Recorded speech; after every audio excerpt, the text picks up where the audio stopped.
भगवत गीता के नाम कुछ पल हर सुबह शाम चैनल में यह नाम आवाज एक बार फिर आप सबों का स्वागत और अभिनंदन करती है। साथियों, कुछ ऐसी पारिवारिक जिम्मेवारियों जिन्हें टाला जाना संभव नहीं था के कारण लगभग 1 महीने लंबे अंतराल के बाद आज फिर आप सबों के बीच उपस्थित हूँ और आज प्रस्तुत है भगवत गीता 8वें अध्याय का 3रा श्लोक। अक्षरं ब्रह्म परमं स्वभावो अध्यात्म उच्यते भूत भावोद्भव करो विसर्गः कर्म संगितः। इस श्लोक का सरल शाब्दिक अर्थ इस प्रकार है। परम अक्षर ब्रह्म है, अपना स्वरूप अर्थात जीवात्मा अध्यात्म नाम से जाना जाता है तथा भूतों के भाव को उत्पन्न करने वाला जो विसर्ग यानी त्याग है उसे ही कर्म नाम से जाना जाता है। साथियों, भगवत गीता 8वें अध्याय के आज प्रस्तुत श्लोक में योगेश्वर श्री कृष्ण ने 7वें अध्याय के अंतिम 2 श्लोकों में अर्जुन को उपदेश के क्रम में मुमुक्षु योग साधकों के लक्षणों का वर्णन करते हुए जो 7 महत्वपूर्ण तथा रहस्यमय प्रतीत होते पदों का प्रयोग किया था, उनके संबंध में अर्जुन की जिज्ञासा का समाधान करते हुए उसके पहले 3 प्रश्नों के उत्तर दिए हैं। अर्जुन का पहला प्रश्न है, किम तत् ब्रह्म, अर्थात ब्रह्म क्या है? तो गागर में सागर की तरह योगेश्वर श्री कृष्ण अर्जुन के इस प्रश्न का उत्तर मात्र 3 शब्दों में देते हुए कहते हैं, अक्षरं ब्रह्म परमम, अर्थात परम अक्षर ही ब्रह्म है। तो आइए योगेश्वर श्री कृष्ण द्वारा दिए गए इस उत्तर को थोड़ा विस्तार पूर्वक समझने का प्रयास करते हैं। संस्कृत भाषा के क्षर शब्द का अर्थ है नाशवान, पेरिशेबल, और अक्षर शब्द का अर्थ है अविनाशी अर्थात इम्पेरिशेबल।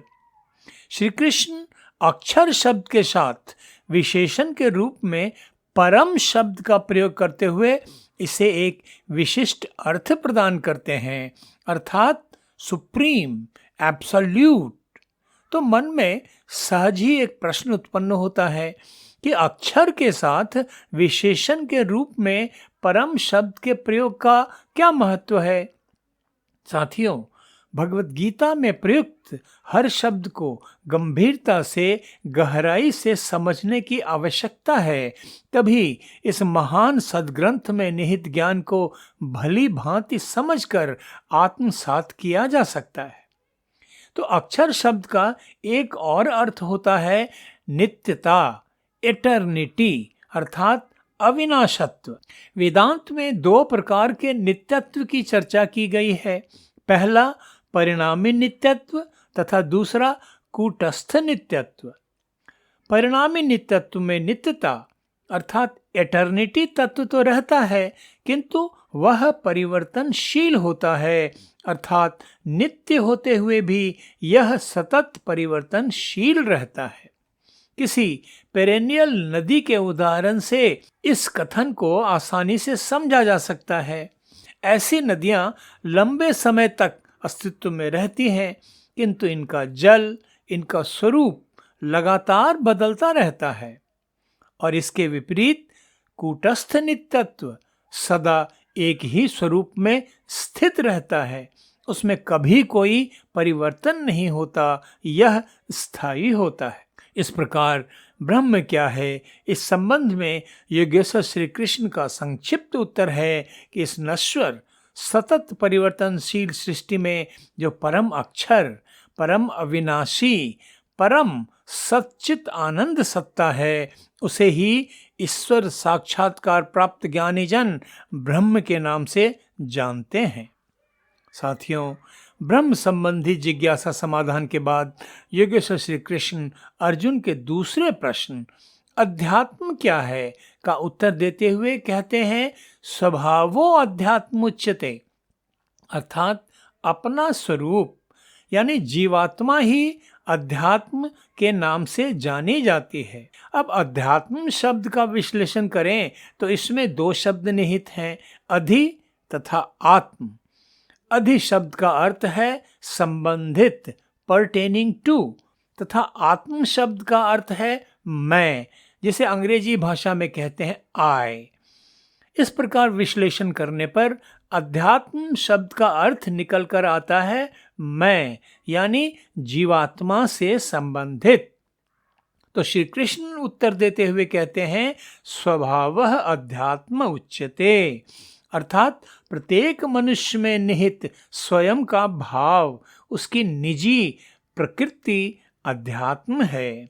तो इस प्रसंग में यज्ञेश्वर श्री कृष्ण के अनुसार मानव शरीर में निजत्व की अनुभूति से उत्पन्न होने वाले भाव अध्यात्म हैं। अब अर्जुन की तीसरी जिज्ञासा है कर्म के संबंध में। इसका उत्तर देते हुए यज्ञेश्वर श्री कृष्ण कहते हैं भूत भाव उद्भव विसर्गः, अर्थात मनुष्यों द्वारा की जाने वाली क्रियाएं, गतिविधियां, जिनसे उनमें स्वयं के स्वतंत्र अस्तित्व रूपी अहं यानी मैं का भाव उत्पन्न होता है, जो अंततः उसके जन्म मरण रूपी दुष्चक्र में बंधन का कारण बनती हैं, ऐसी क्रियाओं को ही ज्ञानी जन कर्म नाम से संबोधित करते हैं। तो श्री कृष्ण द्वारा इस प्रसंग में उपदेशित कर्म शब्द की परिभाषा के अंतर्गत मनुष्यों द्वारा अहंग भाव से संपादित सभी आध्यात्मिक, भौतिक तथा सांसारिक क्रियाकलाप सिमट जाते हैं। ईश्वर के परम चेतन ब्रह्मांडीय स्पंदन उनके बाहरी प्रकृति तत्व से बाहरी रूप से भौतिक ब्रह्मांडीय क्रियाएं उत्पन्न होती हैं तथा मनुष्य की सीमित चेतना के स्पंदनों से उनके आध्यात्मिक सांसारिक क्रियाएं, क्रियाकलाप संचालित होते हैं। आंतरिक रूप से ईश्वरीय प्रेरणा से मनुष्यों में सद्गुणों का उद्भव होता है, जो उन्हें शुभ कर्मों के लिए प्रेरित करते हैं तथा उन्हें स्वयं के आत्मस्वरूप तथा परमात्मा के विराट परम स्वरूप को जानने समझने, उन्हें प्राप्त करने के पुरुषार्थ रूपी क्रियाओं को करने की प्रेरणा प्रदान करते हैं। मनुष्यों के आध्यात्मिक तथा शुभ अशुभ सांसारिक क्रियाकलाप ही कर्म नाम से जाने जाते हैं। परम चेतन ईश्वरी सत्ता ने मनुष्यों को स्वतंत्र विकल्प यानी फ्री चॉइस की शक्ति प्रदान की है, जिनके शुभ अशुभ फलों को भोगने के लिए मनुष्य बंधन में रहना पड़ता है। इस प्रकार स्वतंत्र विकल्प का प्रयोग करते हुए मनुष्य के शुभ कर्म उसे सुखदायी फल प्रदान करते हैं तथा स्वतंत्र विकल्प का दुष्प्रयोग उसे दुखदायी फल प्रदान करते हैं। साथियों, साधारण सांसारिक जगजीवों तथा गंभीर योग साधना में लिप्त योगी जनों में अंतर यह होता है कि सांसारिक जगजीवों की चेतना सदा सांसारिक प्रपंचों में ही उलझी रहती है, जबकि मुक्त योग साधकों की चेतना अंतर्मुखी होकर बाह्य सांसारिक प्रपंचों से मुक्त हो जाती है तथा सच्चिदानंद ईश्वरीय चेतना से निरंतर योग की स्थिति में स्थापित रहती है। इस प्रकार हम समझ सकते हैं कि स्व के अहंग भाव का बोध प्राप्त कर कर्म करने के दो प्रकार के फल हो सकते हैं।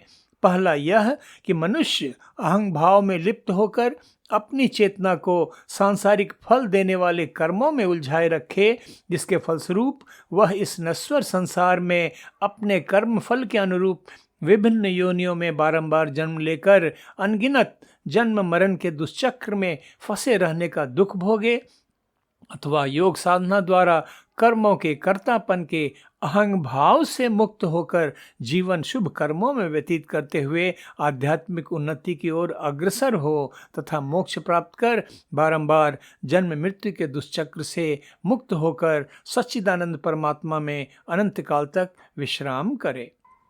तो आज का एपिसोड अब यहीं समाप्त करते हैं। भगवद गीता की इस प्रस्तुति को लाइक, शेयर तथा सब्सक्राइब करने के विनम्र अनुरोध के साथ आप सबों के अच्छे स्वास्थ्य तथा सुख शांति के लिए अशेष मंगल कामनाओं के साथ धन्यवाद। नमस्कार।